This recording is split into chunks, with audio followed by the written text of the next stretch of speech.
So hello, all you old, youngs and everything between.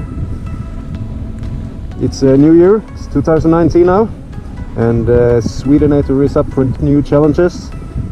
Really not. There's some new nice roads. It's what is it? March right now. It's 4 degrees plus, so it's really saying ice warning on my display here on the KTM. I don't know where there's ice where it's 4 plus, but anyway, it's nice that it's still working. So I've just done my service, and yeah, it works. It's fantastic. I made it. No, it wasn't really that hard. Thanks to YouTube and a really good manual. Yeah, it's really no problem.